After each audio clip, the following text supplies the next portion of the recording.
Vladimir Putin জানিয়ে দিলেন এই কঠিন সময়ে রাশিয়া থাকবে ইরানের পাশে, একজন বিশ্বস্ত বন্ধু হয়ে, একজন নির্ভরযোগ্য অংশীদার হয়ে। ক্রেমলিনের বিবৃতিতে উঠে আসে সেই বার্তা।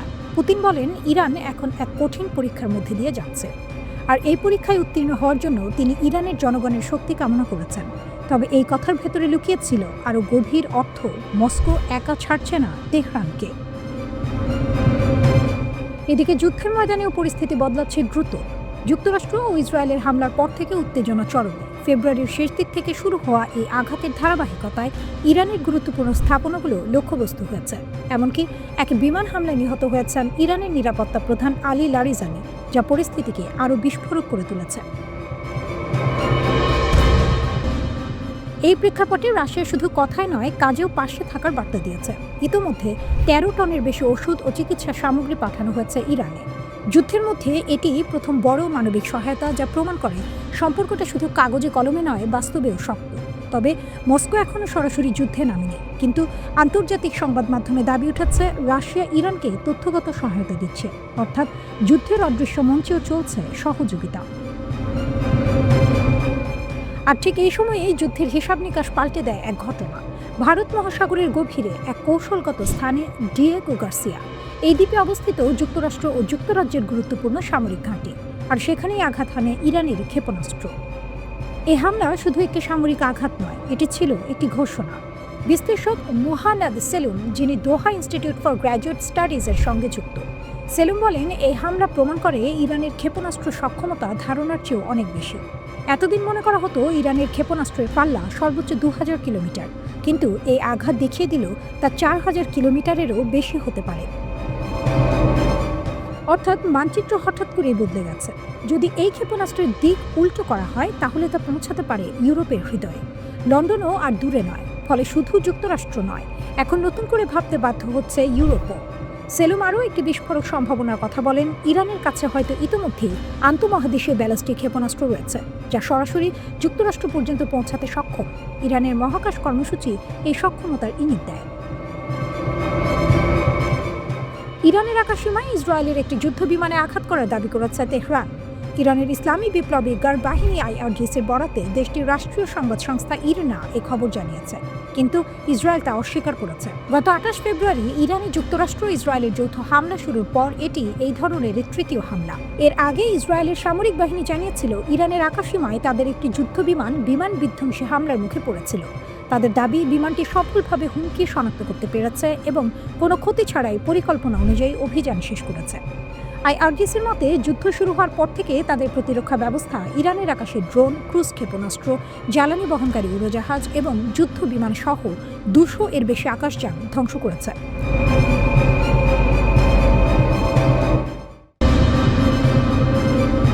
ইরান আর শুধু নির্ভুল লক্ষ্যভেদী করছে না, এবার তারা ব্যবহার করছে ক্লাস্টার ওয়ারহেড, যা আকাশেই বিস্ফোরিত হয়ে অসংখ্য ছোট বোমায় ভেঙে পড়ে। ফলে একটি মিসাইল আটকানো গেলেও বিপদ শেষ হয় না, বরং শুরু হয় আরেক দফা আঘাত। মাটিতে ছড়িয়ে পড়া শেল, ধাতব টুকরো আর আগুনের ঝড়। ইসরায়েলের শক্তিশালী আকাশ প্রতিরক্ষা ব্যবস্থা এতদিন অনেক মিসাইল ঠেকিয়েছে, কিন্তু এখন সেই ঢালেই দেখা দিচ্ছে ফাটল। কারণ ক্লাস্টার ওয়ারহেডের বিরুদ্ধে এই প্রতিরক্ষা পুরোপুরি কার্যকর নয়। সাম্প্রতিক এক ঘটনায় বিষয়টি স্পষ্ট হয়ে উঠেছে। বেন গুরিয়ন বিমানবন্দর ইসরায়েলের সবচেয়ে ব্যস্ত বিমানবন্দর। সেই গুরুত্বপূর্ণ স্থাপনাতেই আঘাত হেনেছে ইরানি মিসাইল, যদিও সরাসরি নয়। 19 মার্চের ঘটনায় দেখা যায় একটি ব্যালিস্টিক মিসাইল আকাশেই প্রতিহত করা হয়, কিন্তু সেখান থেকেই ছড়িয়ে পড়ে অসংখ্য ছোট বোমা, যেগুলো বিমানবন্দরের ভেতরে এসে পড়ে। রানওয়ে অক্ষত থাকলেও ক্ষতিগ্রস্ত হয় পার্কিং এলাকায় থাকা 3টি ব্যক্তিগত বিমান। এর মধ্যে একটি বিমান আগুনে পুড়ে যায়, অর্থাৎ মূল মিসাইল লক্ষ্যভেদ করতে পারেনি, তবুও ক্ষতি হয়েছে। এবং সেটি সবচেয়ে বড় বার্তা। বিশেষজ্ঞরা বলছেন এটি ইরানের নতুন কৌশল, যেখানে সরাসরি আঘাত না লাগলেও বিস্তৃত এলাকায় ক্ষতি ছড়িয়ে দেওয়া সম্ভব। এই ক্লাস্টার ওয়ারহেডগুলো আকাশে বিস্ফোরিত হয়ে ডজন ডজন ছোট বোমায় ভেঙে যায়। প্রতিটি বোমা আলাদা আলাদা জায়গায় পড়ে, আলাদা আলাদা ক্ষতি করে। ফলে একটি লক্ষ্যবস্তু নয়, পুরো একটি এলাকা হয়ে ওঠে আঘাতের শিকার। এটি প্রতিরক্ষা ব্যবস্থার জন্য বড় চ্যালেঞ্জ, কারণ ইসরায়েলের আকাশ প্রতিরক্ষা মূলত বড় মিসাইল ঠেকানোর জন্য তৈরি। কিন্তু যখন সেই মিসাইলে আকাশে ভেঙে শত শত টুকরো হয়ে যায়, তখন সবগুলোকে আটকানো প্রায় অসম্ভব। ফলাফল, আকাশে জয়, মাটিতে ক্ষতি। বিশেষজ্ঞরা আরও বলছেন এটি সেকেন্ডারি ড্যামেজ বা দ্বিতীয় ধাপের ক্ষতির উদাহরণ, অর্থাৎ মিসাইল আটকানো গেলেও তার টুকরো, ধ্বংসাবশেষ বা সাবমিউনিশন নিচে পড়ে নতুন করে ধ্বংস ডেকে আনে, এবং এই কৌশলই এখন ইরানের শক্তি হয়ে উঠছে। একদিকে তারা একসঙ্গে অনেক মিসাইল ছুড়ে প্রতিরক্ষা ব্যবস্থাকে ব্যস্ত রাখছে, যাকে বলা হয় স্যাচুরেশন অ্যাটাক। অন্যদিকে ক্লাস্টার ওয়ারহেড ব্যবহার করে নিশ্চিত করছে কিছু না কিছু ক্ষতি হবে। এ যেন দুই দিক থেকে আঘাত। এই নতুন কৌশল ইঙ্গিত দিচ্ছে আরও বড় বিপদের দিকে, কারণ বিমানবন্দর, রেল স্টেশন, শিল্প এলাকা, যেসব জায়গা গুরুত্বপূর্ণ ও ঘন বসতিপূর্ণ, সেগুলো এখন আরও বেশি ঝুঁকির মধ্যে। একটি মিসাইলই পারে পুরো এলাকাকে বিপদে ফেলতে। ইসরায়েলের মতো শক্তিশালী প্রতিরক্ষা থাকা সত্ত্বেও এই ধরনের আঘাত পুরোপুরি ঠেকানো কঠিন, কারণ আকাশে বিস্ফোরণের পর ছড়িয়ে পড়া ধ্বংসাবশেষ অনেক দূর পর্যন্ত ছড়িয়ে যেতে পারে, এবং সেটি এখন সবচেয়ে বড় ভয়। কারণ যুদ্ধ আর শুধু লক্ষ্যবস্তুতে সীমাবদ্ধ নেই, এখন যুদ্ধ ছড়িয়ে পড়ছে চারপাশে অপ্রত্যাশিতভাবে, অনিয়ন্ত্রিতভাবে। ইরান ইতিমধ্যেই এমন একাধিক মিসাইল ব্যবহার করেছে বলে ধারণা করা হচ্ছে, যেগুলোতে ক্লাস্টার ওয়ারহেড রয়েছে। 19 মার্চ এমন একটি মিসাইল ছোড়া হয়েছে বলে জানিয়েছে প্রতিরক্ষা বিশ্লেষকরা।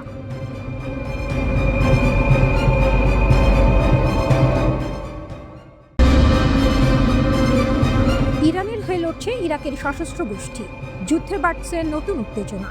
মধ্যপ্রাচ্যের চলমান সংঘাতে নতুন মাত্রা যোগ করেছে ইরাকের সশস্ত্র গোষ্ঠীগুলো। তেহরানের বিরুদ্ধে যুক্তরাষ্ট্র ও ইসরায়েলের যৌথ সামরিক অভিযানের জবাবে এখন ইরানের পক্ষ নিয়ে মধ্যপ্রাচ্যের বিভিন্ন জায়গায় হামলা জোরদার করছে এসব গোষ্ঠী। বিশ্লেষকদের মতে নতুন নতুন সশস্ত্র গোষ্ঠী যুদ্ধে জড়িয়ে পড়ায় পরিস্থিতি আরও জটিল হয়ে উঠছে এবং সহিংসতা দ্রুত ছড়িয়ে পড়ার আশঙ্কা বাড়ছে। এখন যুক্তরাষ্ট্র ও ইসরায়েলের প্রধান লক্ষ্য হয়ে উঠেছে ইরানের মিত্র সশস্ত্র গোষ্ঠীগুলোর নিকট, আর এই গোপন সংঘর্ষের একটি গুরুত্বপূর্ণ ক্ষেত্র হিসেবে উঠে এসেছে ইরাক। ইরাক থেকে একের পর এক হামলা। গত 28 ফেব্রুয়ারি যুদ্ধ শুরুর পর থেকেই ইরাকের বিভিন্ন সশস্ত্র গোষ্ঠী একের পর এক হামলা চালাচ্ছে। তারা ইসরায়েল, জর্ডান এবং ইরাকের ভেতরে থাকা মার্কিন ঘাঁটিগুলোকে লক্ষ্য করে কয়েক ডজন হামলা চালিয়েছে। শুধু তাই নয়, সাম্প্রতিক সময়ে উত্তর ইরাকের কুর্দি অধ্যুষিত স্বায়ত্তশাসিত অঞ্চলেও হামলা চালানো হয়েছে। সেখানে ইরান বিরোধী কুর্দি গোষ্ঠীগুলোর অবকাঠামোকে লক্ষ্য করে আঘাত হানা হয়েছে। বিশ্লেষক এবং আঞ্চলিক গোয়েন্দা সংস্থার সাবেক কর্মকর্তারা বলছেন, এই পরিস্থিতি মোকাবিলায় ইসরায়েল ও যুক্তরাষ্ট্র এখন ইরাকে থাকা ইরানপন্থী গোষ্ঠীগুলোর শক্তি কমানোর চেষ্টা করছে। এজন্য তারা বিমান হামলার পাশাপাশি স্থলপথে বিশেষ বাহিনীর অভিযানও চালাচ্ছে। পুরনো ছায়াযুদ্ধ আবার সামনে। 2003 সালে যুক্তরাষ্ট্রের নেতৃত্বে ইরাকি আগ্রাসনের পর থেকেই দেশটি এক ধরনের ছায়াযুদ্ধের মাঠে পরিণত হয়। সেখানে যুক্তরাষ্ট্র, তার মিত্ররা এবং ইরান নিজেদের প্রভাব বিস্তারের জন্য বিভিন্ন গোষ্ঠীকে ব্যবহার করে এসেছে। ইরাকের এসব সশস্ত্র গোষ্ঠীর বেশিরভাগ সদস্য আসে দেশটির সংখ্যাগরিষ্ঠ শিয়া সম্প্রদায় থেকে। তারা সাধারণত ইরানের শক্তিশালী সামরিক বাহিনী, Islamic Revolutionary Guard Corps IRGC এর ঊর্ধ্বতন কর্মকর্তাদের নির্দেশ মেনে চলে। এরই মধ্যে উত্তর ইরাকের এরবিল বিমানবন্দরে থাকা মার্কিন ঘাঁটিতে হামলার দায় স্বীকার করেছে ইরান সমর্থিত কয়েকটি গোষ্ঠী। অন্যদিকে জর্ডানের বিভিন্ন লক্ষ্যবস্তুতে ইরানের পশ্চিমাঞ্চলীয় মরুভূমি থেকে ড্রোন ও ক্ষেপণাস্ত্র ছোড়া হয়েছে। একই সময়ে দক্ষিণাঞ্চলের গোষ্ঠীগুলো কুয়েতের দিকে একটি ক্ষেপণাস্ত্র নিক্ষেপ করেছে। এসব সশস্ত্র গোষ্ঠী একটি যৌথ বিবৃতি দিয়ে ইউরোপীয় দেশগুলোকে সতর্ক করেছে। তারা বলেছে, ইউরোপ যদি এই যুদ্ধে জড়িয়ে পড়ে তাহলে ইরাক ও ওই অঞ্চলে থাকা ইউরোপীয় সেনা ও ঘাঁটিগুলো হামলার লক্ষ্যবস্তু হবে। 4 মার্চ সন্ধ্যায় ইসরায়েলি সামরিক বাহিনীর এক মুখপাত্র নিশ্চিত করেছেন, ইরাক থেকে ইসরায়েলকে লক্ষ্য করে ড্রোন ছোড়া হয়েছে। নিউ ইয়র্ক ভিত্তিক পরামর্শক প্রতিষ্ঠান হরিজন এঙ্গেজ এর ইরাক বিশেষজ্ঞ মাইকেল নাইটস বলেন, ইরান সমর্থিত ইরাকি গোষ্ঠীগুলো এখন দেখছে তারা কিভাবে এই যুদ্ধে নিজেদের ভূমিকা জোরালো করতে পারে এবং কিভাবে তারা খামেনিকে হত্যার প্রতিক্রিয়া জানাবে। ইরান কয়েক দশক ধরে নিজেদের নিরাপত্তা নিশ্চিত করতে এবং অঞ্চলে প্রভাব বাড়াতে ভারত মহাসাগর থেকে ভূমধ্য সাগর পর্যন্ত বিস্তৃত সশস্ত্র গোষ্ঠীগুলোর একটি জোট গড়ে তুলেছে। ফিলিস্তিনি গোষ্ঠী হামাস এবং ইয়েমেনের হুথি উভয়ের সঙ্গেই ইরানের ঘনিষ্ঠ সম্পর্ক রয়েছে, তবে তারা এখন পর্যন্ত বর্তমান সংঘাত থেকে অনেকটাই দূরে রয়েছে। তবে কি হুথিদের রিজার্ভে রাখছে ইরান? ইরানের মিত্র গোষ্ঠীগুলো নিয়ে কাজ করা যুক্তরাষ্ট্র ভিত্তিক বিশ্লেষক ফিলিপ স্মিথ বলেন, তেহরান হয়তো ভবিষ্যতের জন্য হুথিদের রিজার্ভে রেখে দিচ্ছে। তবে ইরানের শাসন ব্যবস্থা যদি দুর্বল হয়ে পড়ে, এমন পরিস্থিতির কথা ভেবেও হুথি নেতারা বিকল্প ব্যবস্থা রাখতে পারে। ইরানের সরকার পরিবর্তনের চেষ্টায় তীব্র সতর্কবার্তা চীনের। মধ্যপ্রাচ্যের যুদ্ধের আগুন যখন ক্রমেই বড় হচ্ছে, তখন হঠাৎই কড়া বার্তা দিল চীন। স্পষ্ট ভাষায় জানিয়ে দিল, ইরানে জোর করে সরকার পরিবর্তনের চেষ্টা করলে তা কখনোই জনগণের সমর্থন পাবে না। চীনের পররাষ্ট্রমন্ত্রী ওয়াং ই রোববার বেইজিংয়ে এক সংবাদ সম্মেলনে এই সতর্কবার্তা দেন। তিনি বলেন, কোনো কালার রেভলিউশন বা বাইরের শক্তির পরিকল্পনায় সরকার পরিবর্তনের নীল নকশা কখনোই সাধারণ মানুষের সমর্থন পাবে না। ওয়াং ই স্পষ্ট করে বলেন, ইরান সহ বিশ্বের প্রতিটি দেশের সার্বভৌমত্ব ও স্বাধীনতাকে সম্মান করতে হবে। তার মতে, মধ্যপ্রাচ্যে চলমান সামরিক অভিযান অবিলম্বে বন্ধ করা প্রয়োজন, নইলে এই সংঘাত আরও বড় আকারে ছড়িয়ে পড়তে পারে। চীনা পররাষ্ট্রমন্ত্রী বলেন, এই যুদ্ধ শুরু হয় উচিত ছিল না, কারণ এতে কারো কোনো লাভ নেই। তিনি সতর্ক করে বলেন, শক্তি প্রয়োগ করে কখনো স্থায়ী সমাধান পাওয়া যায় না, বরং যুদ্ধ ঘৃণা বাড়ায় এবং নতুন নতুন সংকট তৈরি করে। ওয়াং ই আরও বলেন, মধ্যপ্রাচ্যের মানুষই ওই অঞ্চলের প্রকৃত নিয়ন্ত্রণ, তাই ওই অঞ্চলের ভবিষ্যৎ নির্ধারণ করার অধিকারও তাদেরই। তার ভাষায়, বাইরের শক্তির হস্তক্ষেপ বন্ধ করতে হবে, কারণ শুধু শক্তি থাকলেই কেউ সবসময় সঠিক হয় না।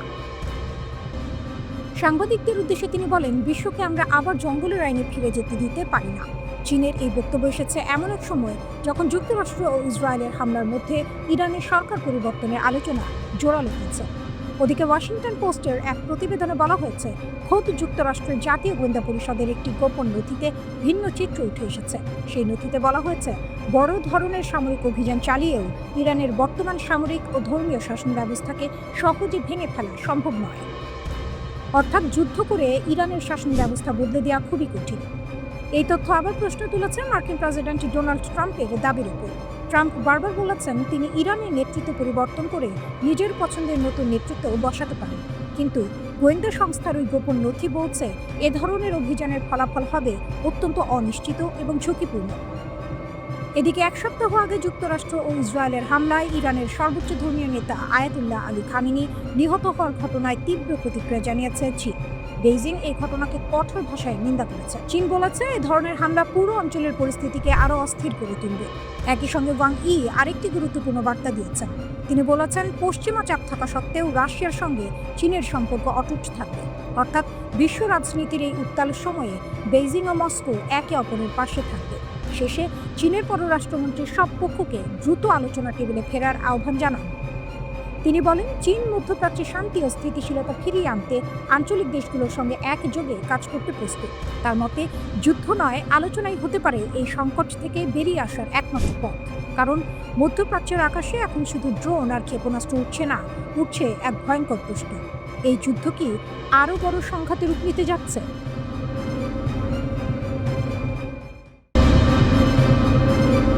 ইরান এবার ছুড়েছে তাদের সবচেয়ে শক্তিশালী ক্ষেপণাস্ত্রগুলোর একটি, আর লক্ষ্য ইসরায়েলের শহরগুলো। ইরানের রাষ্ট্রীয় গণমাধ্যম বলছে, এই হামলা প্রতিশোধ, কারণ তাদের জাতীয় নিরাপত্তা প্রধান আলী লারিজানি নিহত হয়েছেন এক ইসরায়েলি হামলায়।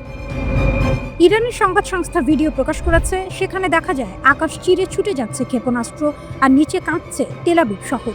একটার পর একটা বিস্ফোরণ, আতঙ্কে ছুটছে মানুষ। ইরানের সামরিক বাহিনী নিশ্চিত করেছে, এই হামলায় ব্যবহার করা হয়েছে শক্তিশালী খোরামশার 4 মিসাইল। এটি মাঝারি পাল্লার ব্যালিস্টিক ক্ষেপণাস্ত্র, কিন্তু ধ্বংস ক্ষমতা ভয়ঙ্কর। মাঠের প্রতিবেদনে উঠে এসেছে আরও ভয়াবহ তথ্য। কমপক্ষে একটি ক্ষেপণাস্ত্র ছিল ক্লাস্টার বোমা, অর্থাৎ আকাশে গিয়ে এটি ভেঙে যায়, তারপর ছড়িয়ে দেয় অসংখ্য ছোট ছোট বিস্ফোরক। সাংবাদিকরা জানিয়েছেন, তারা চোখের সামনে দেখেছেন একটি বড় ক্ষেপণাস্ত্র মাঝ আকাশে ভেঙে গিয়ে পুরো শহরের উপর বৃষ্টি নামিয়েছে আগুনের। ইরানের শক্তিশালী বাহিনী Islamic Revolutionary Guard Corps IRGC বলেছে, এ হামলা ছিল পরিকল্পিত প্রতিশোধ অভিযান। টার্গেট ছিল তেল আবিবের আশপাশের এলাকা। এই হামলায় অন্তত 2 জন নিহত হয়েছেন, আহত হয়েছেন আরও কয়েকজন। বিশ্লেষকরা বলছেন, ক্লাস্টার অস্ত্র ব্যবহারের অর্থ যুদ্ধ এখন আরও বিপজ্জনক পর্যায়ে ঢুকে গেছে, কারণ এই অস্ত্র একসাথে বড় এলাকা ধ্বংস করে এবং প্রতিরক্ষা ব্যবস্থাকে বিভ্রান্ত করে দেয়। খোরামশার 4 মিসাইল সম্পর্কে জানা গেছে, এটি প্রথম পরীক্ষা করা হয় 2017 সালে। এর পাল্লা প্রায় 2000 থেকে 2500 কিলোমিটার। এটি প্রায় 1800 কেজি ওজনের বিস্ফোরক বহন করতে পারে এবং এতে লাগানো যায় ক্লাস্টার ওয়ারহেড, যা একসাথে অনেক জায়গায় আঘাত হানে। এই ক্ষেপণাস্ত্রের নাম এসেছে ইরানের ঐতিহাসিক শহর খোরামশার থেকে, যে শহর ইরান ইরাক যুদ্ধের স্মৃতিতে ভরা। রাতের আকাশে যখন এই আগুনের খেলা চলছিল, তখন সাইরেন বেজে উঠেছিল বীর সেবা সহ দক্ষিণ ইসরায়েলের বিভিন্ন এলাকায়। মানুষ ছুটেছে বাংকারে লুকানোর জন্য। এটি ছিল একদিনের ইরানের দ্বিতীয় হামলা। এর আগে সেন্ট্রাল ইসরায়েলেও আঘাত হানে তারা। রামাত গান শহরে ক্ষেপণাস্ত্রের আঘাতে আগুন লাগে। একটি আবাসিক এলাকায় শেল পড়ার পর জ্বলে ওঠে গাড়ি, ছড়িয়ে পড়ে আগুন। দমকল বাহিনী ঘন্টার পর ঘন্টা লড়েছে আগুনের সঙ্গে। কালো ধোঁয়ায় ঢেকে যায় আকাশ, চারদিকে শুধু ধ্বংস আর আতঙ্ক। এক প্রত্যক্ষদর্শী বলেছেন, বিস্ফোরণ এত শক্তিশালী ছিল, মনে হয়েছে সবকিছু আকাশে উঠে গেল। ইরান বলছে এই হামলা শুধু শুরু, এটি তাদের প্রতিশোধের অংশ। পরিস্থিতি এখন ভয়াবহ। শহরের পর শহর আঘাতের মুখে। ইসরায়েলের তেল আবিবের কাছে বেন গুরিয়ন আন্তর্জাতিক বিমানবন্দরে ভূপাতিত করা ক্ষেপণাস্ত্রের ধ্বংসাবশেষের আঘাতে 3টি ব্যক্তিগত বিমান ব্যাপকভাবে ক্ষতিগ্রস্ত হয়েছে। ইসরায়েল বিমানবন্দর কর্তৃপক্ষ এই খবর জানিয়েছে। ক্ষেপণাস্ত্রের ধ্বংসাবশেষের আঘাতে একটি বিমানে আগুন ধরে গিয়েছিল। গত 28 ফেব্রুয়ারি ইরানে যুক্তরাষ্ট্র ইসরায়েলের যৌথ হামলা শুরুর পর থেকে এ পর্যন্ত মধ্যপ্রাচ্যের যুক্তরাষ্ট্রের 4টি সামরিক উড়োজাহাজ বিধ্বস্ত হয়েছে।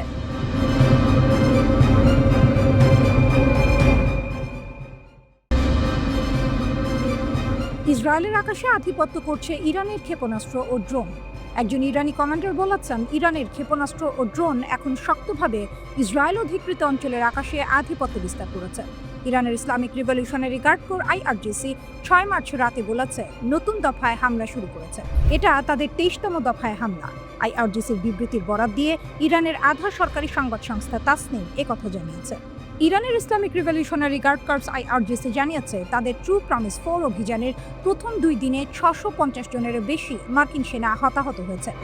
IRGC মুখপাত্র ব্রিগেডিয়ার জেনারেল আলী মোহাম্মদ নাইনি বলেন, বাহরাইনের মার্কিন নৌ সম্পদ এবং সামরিক সদর দপ্তরে ক্ষেপণাস্ত্র ও ড্রোন হামলার ফলে রণতরী USS আব্রাহাম লিঙ্কন পিছু হটতে বাধ্য হয়। জেনারেল নাইনি আরও নিশ্চিত করেন, ইরানি বাহিনী পারস্য উপসাগরীয় অঞ্চলে মার্কিন সামরিক স্থাপনায় ব্যাপক ক্ষতি করেছে। এক ঘটনায় ইরানি বাহিনী একটি গুরুত্বপূর্ণ মার্কিন ঘাঁটিতে আঘাত করলে 160 জন মার্কিন সেনা নিহত বা আহত হন। এছাড়া ইরানি ক্ষেপণাস্ত্র আঘাতের ফলে মার্কিন নৌবাহিনীর MST যুদ্ধ সহায়তা জাহাজও ব্যাপক ক্ষতিগ্রস্ত হয়। এক ভিডিও বার্তায় খাতাম আল আম্বিয়া হেডকোয়ার্টার্সের মুখপাত্র ইব্রাহিম জলফাগারি বলেন, ইসরায়েলের ক্ষেপণাস্ত্র প্রতিরক্ষা ব্যবস্থার শক্তি অনেকটাই কমে গেছে। তিনি বলেন, ইরানের সশস্ত্র বাহিনী সফলভাবে ইসরায়েলের ক্ষেপণাস্ত্র প্রতিরক্ষার ঢালের রাডার ব্যবস্থা লক্ষ্য করে আঘাত হানতে সক্ষম হয়েছে, যার ফলে এই দুর্বলতা তৈরি হয়েছে। ইরানের সশস্ত্র বাহিনী তাদের প্রস্তুতি ধরে রাখতে, যাতে করে ইসরায়েলি শাসন ব্যবস্থা এবং অপরাধী যুক্তরাষ্ট্রের বিরুদ্ধে আরও বড় ধরনের হামলা চালানো যায়। তার মতে আগে থেকে নির্ধারিত পরিকল্পনা অনুযায়ী শত্রুদের বিরুদ্ধে আরও আক্রমণ চালানো হবে। জলফাগারি জোর দিয়ে বলেন, যুক্তরাষ্ট্র ও জায়নিস্ট শাসন ব্যবস্থা এর সব স্বার্থ ও সম্পদ লক্ষ্যবস্তু করার পাশাপাশি ইরান হরমুজ প্রণালীতে নিরাপত্তা বজায় রাখতে সর্বোচ্চ চেষ্টা করবে এবং আঞ্চলিক দেশগুলোর কোনো ক্ষতি হতে দেবে না। মুখপাত্র আরও জানান, ইসলামিক রিভলিউশনারি গার্ড কর্পস IRGCর নৌবাহিনী একটি মার্কিন MQ-9 রিপার ড্রোন ঘাঁটিকে লক্ষ্য করে হামলা চালিয়েছে এবং সেখান থেকে ধোঁয়া উঠতে দেখা গেছে। IRGC জানায়, ইরানি নৌবাহিনী USS আব্রাহাম লিঙ্কনে 4টি ক্রুজ ক্ষেপণাস্ত্র নিক্ষেপ করে, যা চাবাহার উপকূল থেকে প্রায় 250 থেকে 300 কিলোমিটার দূরে অবস্থান করছিল। হামলার পর জাহাজটি দক্ষিণ পূর্ব ভারত মহাসাগরের দিকে সরে যায়। ওদিকে লেবানন সীমান্তে হামলায় 8 জন ইসরায়েলি সেনা আহত হয়েছে। এর মধ্যে 5 জনের অবস্থা গুরুতর বলে জানা গেছে। ইসরায়েলের সামরিক বাহিনী জানিয়েছে, লেবানন সীমান্তের কাছে অ্যান্টি ট্যাঙ্ক ক্ষেপণাস্ত্র হামলায় 8 সেনা আহত হয়েছেন। তাদের মধ্যে 5 জনের অবস্থা গুরুতর। তাদের দ্রুত হাসপাতালে নেওয়া হয়েছে। তাদের মধ্যে ইসরায়েলের বর্তমান অর্থমন্ত্রী বেজলাল স্মোট্রিচের ছেলেও আছে। ইসরায়েলের আর্মি রেডিও কথা জানিয়েছে, তবে এ বিষয়ে বিস্তারিত কিছু জানানো হয়নি। ইরানের পাশাপাশি লেবাননেও হামলা চালিয়ে যাচ্ছে ইসরায়েল। লেবাননে স্থল অভিযানও শুরু করেছে ইসরায়েলি বাহিনী। ইসরায়েলের অর্থমন্ত্রী বেজলাল কট্টরপন্থী বলে পরিচিত। তিনি লেবাননের রাজধানী বৈরুতের একাংশকে ফিলিস্তিনের গাজা সিটির খান ইউনুসের মতো ধ্বংসস্তূপে পরিণত করার হুমকি দিয়েছেন।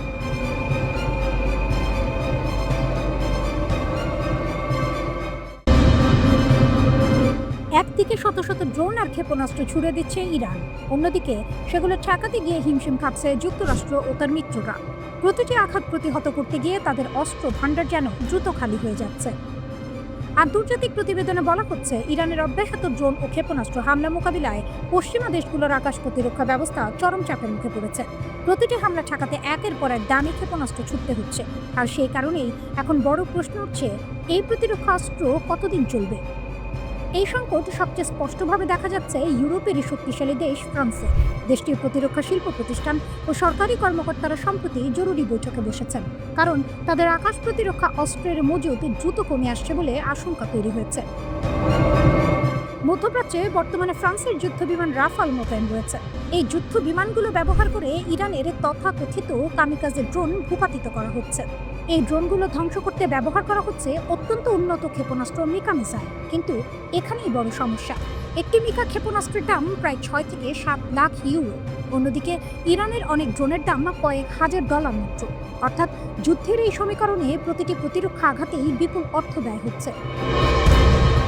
ফলে ফ্রান্সের সামরিক বিশেষজ্ঞরা এখন বলছেন এই ব্যয়বহুল প্রতিরক্ষা কৌশল দীর্ঘদিন চালিয়ে যাওয়া কঠিন হয়ে পড়তে পারে, কারণ উৎপাদনকারী প্রতিষ্ঠানগুলো দ্রুত নতুন ক্ষেপণাস্ত্র তৈরি করে সরবরাহ দিতে পারছে না।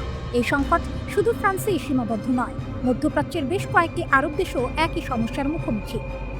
বিশেষ করে কাতার, আরব আমিরাত, সৌদি আরবে মোতায়েন করা মার্কিন প্রতিরক্ষা ব্যবস্থা এখন প্রচণ্ড চাপের মধ্যে রয়েছে। এই দেশগুলোতে ব্যবহৃত হচ্ছে শক্তিশালী আকাশ প্রতিরক্ষা ব্যবস্থা প্যাট্রিয়ট, কিন্তু প্রতিটি প্যাট্রিয়ট ক্ষেপণাস্ত্র উৎক্ষেপণে খরচ হচ্ছে 30 থেকে 60 লাখ ডলার। অর্থাৎ সস্তা ড্রোন ঠেকাতে কোটি কোটি ডলারের অস্ত্র ব্যবহার করতে হচ্ছে। যুদ্ধের এই অসম ব্যয়ের কারণে পশ্চিমা দেশগুলোর অস্ত্রাগারে দ্রুত টান পড়ছে। অন্যদিকে যুক্তরাষ্ট্রের প্রেসিডেন্ট ডোনাল্ড ট্রাম্প দাবি করেছেন যুক্তরাষ্ট্রের কাছে এখনও অফুরন্ত অস্ত্র রয়েছে। তার ভাষায়, প্রয়োজন হলে যুক্তরাষ্ট্র যে কোনো সময় প্রতিরক্ষা জোরদার করতে পারবে। কিন্তু সামরিক বিশ্লেষকদের মতে মাঠের বাস্তবতা এত সহজ নয়। বিভিন্ন সূত্রে বলা হচ্ছে ইসরায়েলের প্রতিরক্ষা ব্যবস্থাও বড় ধরনের চাপের মুখে পড়েছে। ব্যালিস্টিক ক্ষেপণাস্ত্র ঠেকানোর জন্য ব্যবহৃত ইন্টারসেপ্টর মিসাইলের মজুদ দ্রুত কমে আসছে বলে গুঞ্জন উঠেছে। যদিও ইসরায়েল সরকার আনুষ্ঠানিকভাবে তা অস্বীকার করেছে। এই পরিস্থিতি সামাল দিতে যুক্তরাষ্ট্র এখন নতুন কৌশল নিচ্ছে। বিশ্বের অন্য অঞ্চলে মোতায়েন করা কিছু প্রতিরক্ষা ব্যবস্থা মধ্যপ্রাচ্যে সরিয়ে আনা হচ্ছে। এর মধ্যে রয়েছে অত্যাধুনিক প্রতিরক্ষা ব্যবস্থা থার্ড। জানা গেছে দক্ষিণ কোরিয়ায় মোতায়েন করা এই ব্যবস্থার একটি বড় অংশ ইতিমধ্যেই মধ্যপ্রাচ্যের দিকে পাঠানো হয়েছে। এদিকে ইরান নিজস্ব শক্তির ওপর ভর করে আরও বড় দাবি করছে। তাদের বক্তব্য অনুযায়ী দেশের বিভিন্ন ভূগর্ভস্থ ঘাঁটি ও সুড়ঙ্গে বিপুল পরিমাণ ড্রোন ও ক্ষেপণাস্ত্র মজুদ রয়েছে। এই অস্ত্র ভাণ্ডারের অনেকটাই এখনও ব্যবহার করা হয়নি বলে দাবি করেছে তেহরান। ফলে যুদ্ধ দীর্ঘ হলে পরিস্থিতি পশ্চিমা দেশগুলোর জন্য আরও কঠিন হয়ে উঠতে পারে।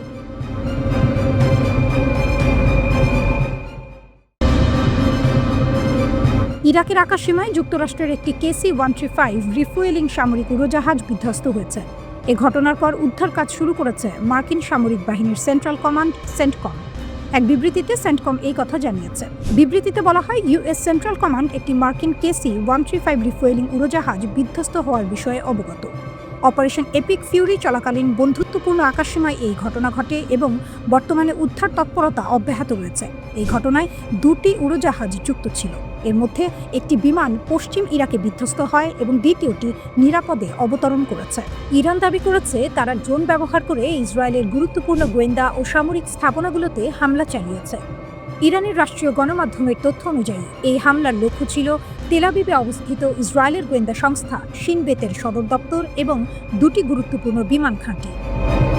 এই বিমান ঘাঁটির একটি হল ভূমধ্য সাগরের উপকূলের কাছে ইয়াভানার কাছে অবস্থিত পালমাহিম বিমান ঘাঁটি, অন্যটি দক্ষিণ ইসরায়েলের ওভদা বিমান ঘাঁটি। তবে ইরান এখনও তাদের এই হামলার কোনো প্রমাণ প্রকাশ করেনি। তেহরান বলছে এই ড্রোন হামলা ইসরায়েল ও যুক্তরাষ্ট্রের সঙ্গে চলমান যুদ্ধের অংশ হিসেবেই চালানো হয়েছে। অর্থাৎ সংঘাত এখন আর থামার কোনো লক্ষণ দেখাচ্ছে না। এই উত্তেজনার মধ্যেই আরেকটি ঘটনা সামনে এসেছে। লেবাননের শক্তিশালী গোষ্ঠী হিজবুল্লাহ দাবি করেছে তারা ইসরায়েলের রামলা শহরে অবস্থিত হোম ফ্রন্ট কমান্ড সদর দপ্তরে হামলা চালিয়েছে। এই ঘাঁটিটি রেকাফাম বেস নামেও পরিচিত। আরেকটি ক্ষেপণাস্ত্র ছোড়া হয় বেইত শেমেশের কাছে আইলা ভ্যালিতে থাকা একটি স্যাটেলাইট যোগাযোগ কেন্দ্রে। ইসরায়েলি উদ্ধারকারী সংস্থার তথ্য অনুযায়ী একটি ক্ষেপণাস্ত্র রামলা শহরে আঘাত করে একটি ডে কেয়ার কেন্দ্রের ক্ষতি করেছে। এতে অন্তত 14 জন হালকা আহত হয়েছে। আরেকটি ক্ষেপণাস্ত্র সরাসরি আঘাত করে আইলা ভ্যালির স্যাটেলাইট যোগাযোগ কেন্দ্র। এতে অবকাঠামোর বড় ধরনের ক্ষতি হয়েছে এবং আরও 2 জন আহত হয়েছে। তবে ইসরায়েলের স্বাস্থ্য মন্ত্রণালয়ের তথ্য অনুযায়ী গত 24 ঘন্টায় সারা দেশে মোট 179 জন আহত হয়েছে। তাদের বেশিরভাগের আঘাত গুরুতর নয়। এই নতুন আহতদের যোগ হওয়ায় যুদ্ধ শুরু হওয়ার পর থেকে ইসরায়েলে মোট আহতের সংখ্যা দাঁড়িয়েছে 2745 জনে। এদিকে যুক্তরাষ্ট্রের জন্য এই যুদ্ধের মূল্য দিন দিন বাড়ছে। প্রেসিডেন্ট ডোনাল্ড ট্রাম্পের প্রশাসনের কর্মকর্তারা কংগ্রেসে জানিয়েছেন, ইরানের সঙ্গে যুদ্ধের প্রথম 6 দিনেই যুক্তরাষ্ট্রের খরচ হয়েছে অন্তত $11.3 বিলিয়ন। তবে কর্মকর্তারা বলেছেন, এটি মোট ব্যয়ের সম্পূর্ণ হিসাব নয়। কংগ্রেস সদস্যরা যুদ্ধের খরচ ও পরিকল্পনা নিয়ে আরও স্বচ্ছতা দাবি করায় এই প্রাথমিক তথ্য দেওয়া হয়েছে। হোয়াইট হাউস শিগগিরই কংগ্রেসের কাছে অতিরিক্ত অর্থ বরাদ্দ চাইতে পারে। কিছু কর্মকর্তা মনে করছেন, সেই অঙ্ক $50 বিলিয়ন পর্যন্ত হতে পারে। ইরানের নতুন সর্বোচ্চ নেতা আয়াতুল্লাহ মোস্তফা খামেনি তার প্রথম বক্তব্যে যুক্তরাষ্ট্রকে কঠোর সতর্কবার্তা দিয়েছেন। তিনি বলেছেন, মধ্যপ্রাচ্যের সব মার্কিন সামরিক ঘাঁটি অবিলম্বে বন্ধ করতে হবে, অন্যথায় সেগুলো হামলার লক্ষ্যবস্তু হবে। টেলিভিশনে প্রচারিত বক্তব্যে তিনি বলেন, ইরানের ওপর চাপ সৃষ্টি করতে চাইলে তার জবাব দেওয়া হবে এবং অঞ্চল জুড়ে মার্কিন ঘাঁটিগুলো লক্ষ্যবস্তুতে পরিণত হতে পারে। মোস্তফা খামেনি আরও বলেন, শত্রুদের ওপর চাপ বজায় রাখতে হরমুজ প্রণালী বন্ধই থাকবে। ইরানের এই সর্বোচ্চ নেতা দেশটির সামরিক বাহিনীকে ধন্যবাদ জানিয়েছেন। তিনি বলেন, আক্রমণের মুখে দেশকে অধীন বা বিভক্ত হতে দেয়নি সামরিক বাহিনী। তিনি বলেন, আমাদের দেশ যখন চাপ ও হামলার মুখে, তখন সাহসী যোদ্ধারা যে গুরুত্বপূর্ণ দায়িত্ব পালন করেছেন, সেজন্য আমি তাদের ধন্যবাদ জানাই।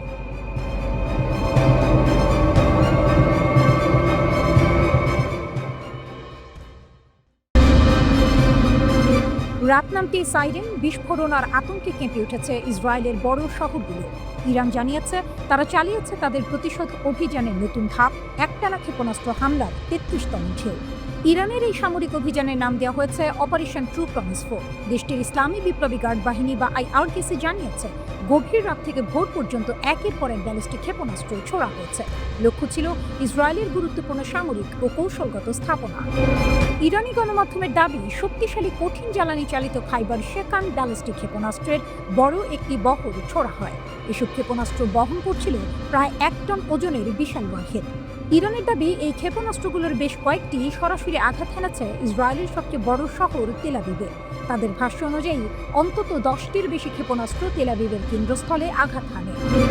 IRGC আরও বলেছে, ইসরায়েলের বিভিন্ন উচ্চমূল্যের লক্ষ্যবস্তুতে তারা সঠিকভাবে আঘাত করতে সক্ষম হয়েছে। এমনকি একটি হামলায় অঞ্চলে থাকা মার্কিন নৌবাহিনীর 5ম বহরের একটি স্থাপনাও ক্ষতিগ্রস্ত হয়েছে বলে দাবি করেছে ইরান। কিছু ক্ষেপণাস্ত্রে ক্লাস্টার ওয়ারহেডও ব্যবহার করা হয়েছে বলে জানিয়েছে তেহরান। এই ধরনের অস্ত্রে আকাশে বিস্ফোরণের পর ছোট ছোট বহু বোমা ছড়িয়ে পড়ে। ইরানের দাবি অনুযায়ী কেন্দ্রীয় ইসরায়েলের অন্তত 6টি স্থানে এই ধরনের হামলা হয়েছে। তবে হামলায় হতাহতের ঘটনাও ঘটেছে। একটি ক্লাস্টার ওয়ারহেডযুক্ত ক্ষেপণাস্ত্র কেন্দ্রীয় ইসরায়েলে আঘাত হানলে 1 জন নিহত এবং 2 জন আহত হন। তেল আবিবের কাছাকাছি ইউদ হোলন ও বাত ইয়াম এলাকাতেও ক্ষেপণাস্ত্র পড়েছে। ইউদ এলাকার একটি নির্মাণ স্থলে হামলায় 1 জন শ্রমিক নিহত এবং আরেকজন গুরুতর আহত হয়েছে। ইরান বলছে, তাদের ক্ষেপণাস্ত্র হামলা ছিল অত্যন্ত নির্ভুল। IRGC এমন ছবিও প্রকাশ করেছে যেখানে দাবি করা হয়েছে যে তাদের ক্ষেপণাস্ত্র ইসরায়েলের বিখ্যাত আকাশ প্রতিরক্ষা ব্যবস্থা আয়রন ডোম ভেদ করে লক্ষ্যবস্তুতে পৌঁছেছে। তেহরানি নেতৃত্ব জানিয়েছে, এই হামলা ছিল তাদের দেশের ওপর হওয়া হামলা এবং সাবেক সর্বোচ্চ নেতা আলী খামেনির হত্যাকাণ্ডের প্রতিশোধ। ইরানের কর্মকর্তারা এটিকে ন্যায্য আত্মরক্ষা বলে আখ্যা দিয়েছেন। ইরানের নতুন সর্বোচ্চ নেতা মোস্তফা খামেনি ক্ষমতায় আসার পর এটি তার নেতৃত্বে প্রথম বড় ক্ষেপণাস্ত্র অভিযান বলে দাবি করা হচ্ছে। রাষ্ট্রীয় টেলিভিশন এই হামলাকে তার যুদ্ধকালীন নেতৃত্বের সূচনা মুহূর্ত হিসেবে তুলে ধরেছে। এদিকে সংখ্যা তারা জটিল করে তুলেছে লেবাননের শক্তিশালী সশস্ত্র গোষ্ঠী হিজবুল্লাহ। ইরানপন্থী এই সংগঠনও ইসরায়েলের উপর বড় ধরনের ক্ষেপণাস্ত্র হামলা চালিয়েছে। হিজবুল্লাহর ছোড়া একাধিক ক্ষেপণাস্ত্রে অন্তত 16 জন আহত হয়েছে। ইসরায়েলি পুলিশ আরও জানিয়েছে, আরেকটি হামলা মার্ট ইয়েহুদা এলাকায় আঘাত করে। এতে 2 জন আহত হওয়ার পাশাপাশি বিদ্যুৎ ও সড়ক নেটওয়ার্কের কিছু অংশ ক্ষতিগ্রস্ত হয়েছে। হিজবুল্লাহর সামরিক শাখা দাবি করেছে, তাদের লক্ষ্য ছিল রামলের রেহাভেন ঘাঁটিতে থাকা ইসরায়েলের হোম ফ্রন্ট কমান্ড সদর দপ্তর। এছাড়া তারা বেইত শে এলাকায় একটি স্যাটেলাইট যোগাযোগ কেন্দ্রেও হামলার কথা বলেছে। হিজবুল্লাহ জানিয়েছে, এই হামলাগুলো আলী খামেনির মৃত্যুর প্রতিশোধের অংশ। তারা ইসরায়েলের ওপর রকেট ও ড্রোন হামলা বাড়িয়ে দিয়েছে।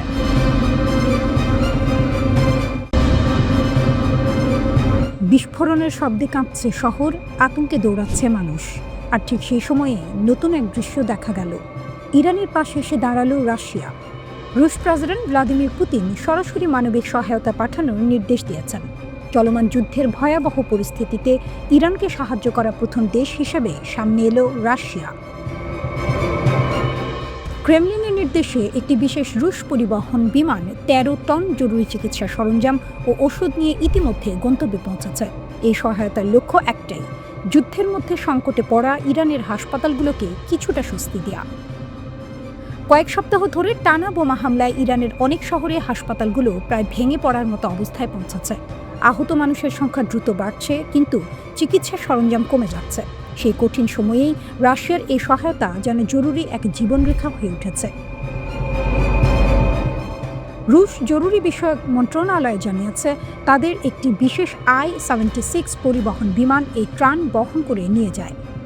বিমানটি প্রথমে অবতরণ করে আজারবাইজানে, এরপর সেখান থেকে সড়ক পথে চিকিৎসা সরঞ্জামগুলো ইরানে পৌঁছে দেওয়া হয়। এইসব সরঞ্জাম গ্রহণ করে ইরানের ত্রাণ সংস্থা ইরানি রেড ক্রিসেন্ট সোসাইটি। রুশ পররাষ্ট্র মন্ত্রণালয় জানায়, তেহরানের পক্ষ থেকে আসা বিশেষ অনুরোধের পরই এই সহায়তা পাঠানো হয়েছে। টানা বোমাবর্ষণে বহু বেসামরিক মানুষ হতাহত হয়েছেন, ফলে দেশের চিকিৎসা ব্যবস্থা তীব্র চাপের মুখে পড়েছে। এই সংঘাত শুরু হয়েছিল গত ২৮ ফেব্রুয়ারি। তারপর থেকেই পরিস্থিতি দ্রুত বদলাতে শুরু করে।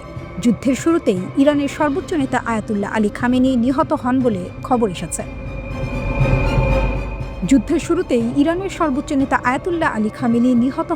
খবর ছড়িয়ে পড়ে। তার মৃত্যুর পর ক্ষমতা হস্তান্তরের প্রক্রিয়া শুরু হয়। নতুন নেতৃত্বে উঠে আসে তার ছেলে মোস্তফা খামেনির নাম। এই ক্ষমতা পরিবর্তনের প্রক্রিয়াকে সমর্থন জানিয়েছে মস্কো। ফলে অনেক বিশ্লেষক বলছেন, ইরান ও রাশিয়ার কৌশলগত সম্পর্ক এখন আরও শক্তিশালী হয়ে উঠছে। এদিকে যুদ্ধের প্রভাব পড়েছে সমুদ্রপথেও। পারস্য উপসাগর এবং হরমুজ প্রণালী দিয়ে জাহাজ চলাচল এখন ঝুঁকিপূর্ণ হয়ে উঠেছে। এই পরিস্থিতিতে আজারবাইজানের মধ্য দিয়ে যে স্থলপথ রয়েছে,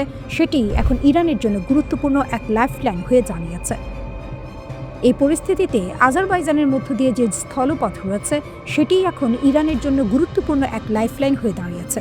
কিন্তু যুদ্ধের উত্তাপ এখানেই থেমে নেই। এবার নতুন এক হুমকি শোনা গেল তেহরান থেকে। ইরান ঘোষণা দিয়েছে, প্রয়োজনে তারা ইউক্রেনেও হামলা চালাতে পারে। ইরানের পার্লামেন্টের জাতীয় নিরাপত্তা কমিশনের প্রধান ইব্রাহিম আজিজি সামাজিক যোগাযোগ মাধ্যমে এক বার্তায় এই হুঁশিয়ারি দিয়েছেন। তার দাবি, ইসরায়েলকে ড্রোন ও বিমান প্রতিরক্ষা সরঞ্জাম দিয়ে সহায়তা করছে ইউক্রেন, আর এর মাধ্যমে কিয়েভ কার্যত ইরানের বিরুদ্ধে চলমান যুদ্ধে জড়িয়ে পড়েছে। আজিজি বলেন, যুক্তরাষ্ট্র ও ইসরায়েল যে যুদ্ধ শুরু করেছে, ইউক্রেন এখন সেই সংঘাতের একটি পক্ষ হয়ে দাঁড়িয়েছে। তাই আত্মরক্ষার অধিকার ব্যবহার করে ইরান ইউক্রেনের যে কোনো স্থানে আঘাত হানতে পারে। তিনি জাতিসংঘ সনদের ৫১ নম্বর অনুচ্ছেদের কথা উল্লেখ করেন, যেখানে আত্মরক্ষার অধিকার স্বীকৃত। এদিকে ইউক্রেনের প্রেসিডেন্ট ভলোদিমির জেলেনস্কি মধ্যপ্রাচ্যের পরিস্থিতি নিয়ে সক্রিয় ভূমিকা দেখাচ্ছেন। তিনি বলেছেন, পারস্য উপসাগরে মার্কিন সম্পদ রক্ষায় সাহায্যের জন্য ওয়াশিংটন কিয়েভের কাছে সহায়তা চেয়েছে।